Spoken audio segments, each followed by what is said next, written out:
ಈಗ ಎಲ್ಲ 60 ವರ್ಷ ಮೇಲ್ಪಟ್ಟಂತಹ ಅಜ್ಜ ಅಜ್ಜಿಯರಿಗೆ ಹಿರಿಯ ನಾಗರಿಕರಿಗೆ ಸರ್ಕಾರದ ಕಡೆಯಿಂದ ಒಂದು ಗುಡ್ ನ್ಯೂಸ್ ಆದರೆ ಇದೆ.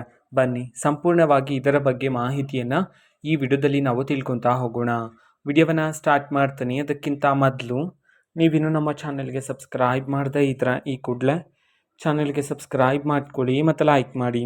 ಹೌದು, ಈಗ 60 ವರ್ಷ ಮೇಲ್ಪಟ್ಟಂತಹ ಎಲ್ಲ ಹಿರಿಯ ನಾಗರಿಕರಿಗೆ ಸರ್ಕಾರದ ಕಡೆಯಿಂದ ಒಂದು ಬಂಪರ್ ಘೋಷಣೆಯನ್ನಾದರೆ ಮಾಡಲಾಗಿದೆ.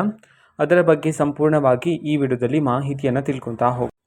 ಈಗ ಸರ್ಕಾರದ ಕಡೆಯಿಂದ ತಗೊಂಡಿರ್ತಕ್ಕಂತಹ ತೀರ್ಮಾನದ ಪ್ರಕಾರ ಹಗಲು ಯೋಗಕ್ಷೇಮ ಕೇಂದ್ರಗಳನ್ನು ನಿರ್ಮಾಣ ಮಾಡೋದಕ್ಕೆ ಸಂಬಂಧಪಟ್ಟಂತೆ ಇದೀಗ ತೀರ್ಮಾನವನ್ನು ತಗೊಳ್ಳಲಾಗಿದೆ ಸರ್ಕಾರದ ಕಡೆಯಿಂದ ಅಂತ ಹೇಳಿದೀಗ ಮಾಹಿತಿ ಆದರೆ ಬಂದಿರತಕ್ಕಂಥದ್ದು. ಹೌದು, ಇದೀಗ ಕರ್ನಾಟಕದಲ್ಲಿ 30 ಜಿಲ್ಲೆಗಳಲ್ಲಿ ಹಗಲು ಯೋಗಕ್ಷೇಮ ಕೇಂದ್ರಗಳನ್ನು ನಿರ್ಮಾಣ ಮಾಡಲಾಗ್ತಿದೆ ಅಂತ ಹೇಳಿ ಮಾಹಿತಿಯನ್ನು ತಿಳಿಸಲಾಗಿದೆ. ಪ್ರತಿ ಒಂದು ಕೇಂದ್ರದಲ್ಲಿ 50ರಿಂದ 150 ಫಲಾನುಭವಿಗಳಿಗೆ ಅವಕಾಶ ಆದರೆ ಸಿಗಲಿದೆ ಅಂತ ಹೇಳಿ ಸಹ ಮಾಹಿತಿಯನ್ನು ಸಹ ಹೊರಡಿಸಿರ್ತಕ್ಕಂಥದ್ದು. ಇದೇ ನಿಟ್ಟಿನಲ್ಲಿ ಪ್ರತಿ ಕೇಂದ್ರಕ್ಕೆ ವಾರ್ಷಿಕವಾಗಿ 9.84 ಲಕ್ಷ ಅನುದಾನವನ್ನು ಒದಗಿಸೋದಕ್ಕೂ ಸಂಬಂಧಪಟ್ಟಂತೆ ಮಾಹಿತಿಯನ್ನು ನೀಡಲಾಗ್ತಿದೆ.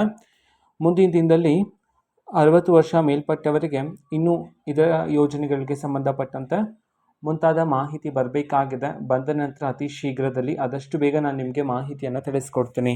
ಅದಕ್ಕೋಸ್ಕರ ಆ ಚಾನೆಲ್ಗೆ ಸಬ್ಸ್ಕ್ರೈಬ್ ಮಾಡ್ಕೊಳ್ಳಿ ಮತ್ತು ಇನ್ಫಾರ್ಮೇಷನ್ ಇಷ್ಟ ಆಗಿದ್ರೆ ನಿಮ್ಮ ಫ್ರೆಂಡ್ಸ್ ಆ್ಯಂಡ್ ಫ್ಯಾಮಿಲಿ ಮೆಂಬರ್ಸ್ಗೂ ಸಹ ವಿಡಿಯೋವನ್ನು ಶೇರ್ ಮಾಡಿ.